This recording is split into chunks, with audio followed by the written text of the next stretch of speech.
चाह में फिर प्रताड़ित हुई एक बेटी। बहू के साथ ससुरालियों ने की जमकर मारपीट। पीड़िता के पिता बोले दूसरी बेटी पैदा होना ही जहर हो गया।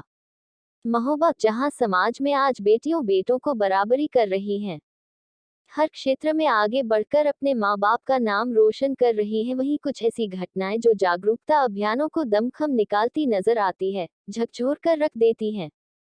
जी हां, एक ऐसा ही मामला बिलवई तिराहा गजानन होटल के पास महोबा सदर कोतवाली क्षेत्र से सामने आया है, जहां बेटे की चाह में अंधे पति और ससुर के द्वारा दूसरी बार बेटी होने के चलते बेटी की मां यानी बेटे की बीवी और बहू के साथ जमकर लात घूंसों से पीट पीट कर अधमरा कर दिया। पीड़िता की बड़ी बेटी द्वारा शोर मचाकर पड़ोसियों को बुलाने के बाद पुलिस और परिजनों को घटना की सूचना दी गई, जिसके बाद परिजनों ने आनन फानन में पीड़िता को अस्पताल के आईसीयू वार्ड में भर्ती कराया। वहीं परिजनों की तहरीर पर पुलिस भी घटना की जांच में जुट गई है। घटना की पीड़िता सीमा बताती है कि उनके पति एक सरकारी शिक्षक हैं जो कि पनवाड़ी विकासखंड के बुडेरा में तैनात हैं। दो बेटियों संस्कृति एवं वर्तिका के पैदा हो जाने से नाराज पति और ससुर षड्यंत्र के तहत सीमा को ठिकाने लगाकर दूसरी शादी करना चाहते हैं, इसीलिए इस घटना के दौरान उन्होंने मारपीट के दौरान बेटियों तक को नहीं बख्शा है। फिलहाल पीड़िता के परिवारजनों ने पुलिस पर मामले में हीलाहवाली किए जाने का आरोप लगाया है। मेरा डॉक्टर सुरेश द्विवेदी नाम है।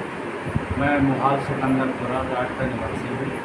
मैंने अपनी बच्ची की शादी होली उसकी की थी मैंने दिसंबर 12 में, और शादी उसकी की थी 13 में।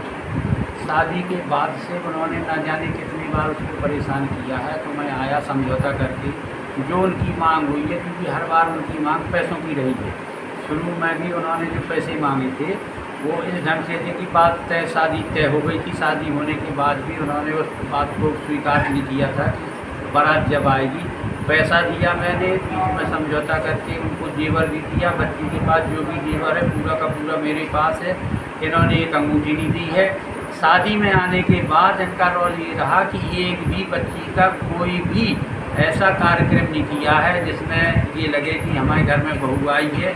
पहले दिन ही इन्होंने झाड़ू पकड़ा दी थी, लेकिन लोकलाज की वजह से, क्योंकि मेरी जो सामाजिक प्रतिष्ठा है घाट के हिसाब से ऐसी है, लोग बाग सब मुझे जानते हैं। मैंने अपने दिल में पत्थर रख के किसी को नहीं बताया।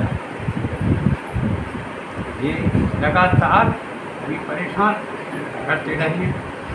और परसों के दिन मुझे जानकारी हुई कि लड़का रात में परेशान करता है, तो मुझे लगा कि कोई घटना न घट जाए। तो मैंने कहा कि बेटा वहीं चलो, वहाँ सब लोग हैं।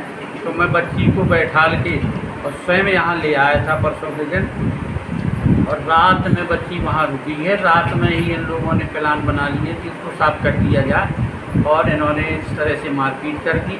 इसके पहले जब बच्ची के पेट में बच्ची आई है, तो इन्हें ये था कि हमें इसको समझौता के तहत ही संतान आई थी, क्योंकि बच्ची नहीं चाहती थी कि उसकी अब कोई संतान हो। इस बच्ची से वो संतुष्ट थी, लेकिन उसको कहा गया कि बेटा हम तुम्हारी सेवा करेंगे, ये करेंगे, कम से कम एक लड़का हो जाए चाहे एक लड़की हो जाए, लेकिन एक संतान और हो जाना चाहिए। बच्ची ने समझौता कर लिया, पेट में बच्चा आ गया। बच्चा होने के बाद इसकी पोजीशन ऐसी हो गई, क्योंकि हम पूछते थे तो बच्ची ने कभी ऐसा बताया नहीं है जो उसको बताना चाहिए। तो हमें ये था कि वो अपने घर में सुखी है। और जब पैदाइश के समय उन्होंने अल्ट्रासाउंड के पहले ही डिलीवरी कराने की सोची, तो मैं चौकन्ना हुआ कि बात क्या है। जब मैं आया तो मैंने इसका देखा, पूरा शरीर फूल गया था। डॉक्टर से मैंने बात की और इनसे पूछा कि किस डॉक्टर से आपकी बात हुई है। इनकी किसी से कोई बात नहीं थी, बस इन्हें ये पड़ा था कि किसी तरह से इसका ऑपरेशन हो जाए, इसका खेल हो जाए। तो फिर वर्मा जी ने ऑपरेशन किया। मैं उनसे मिला, कायदे से डॉक्टर SP सिंह थे, वो मेरे गांव की हैं। उस हिसाब से मैंने उनको सब बताया। इसका जो हीमोग्लोबिन है वो भी कम था। वो बोले आप परेशान न रहो, उनकी मदद से इसकी डिलीवरी हुई। डिलीवरी के बाद इनको मैं अपने गांव ले गया, इन लोगों के सुझाव से कि आप सेवा न कर पाएंगे तो मेरी बच्ची है, मैं इसको लेके जाऊँ। तो बोले हाँ। इनका जो पति है मेरी बच्ची का, वो मेरे साथ ही पनवाड़ी तक आया, और पनवाड़ी में एकदम से उतर के बोले, मुझे ऐसा भी नहीं कहा उतारना, ड्राइवर को हाथ मारा। ड्राइवर ने जैसी स्पीड कम की है उतर के चला गया, लौट के नहीं देखा। तो मुझे बड़ा चौकन्ना हुआ मैं कि भाई दामाद ने लौट के भी नहीं देखा, बच्चों पर हाथ नहीं फेरे। खैर कोई बात नहीं, हो सकता है स्वभाव हो। फिर इन्होंने 6 महीने तक एक भी फ़ोन ना तो बच्ची को किया है, ना हमसे संपर्क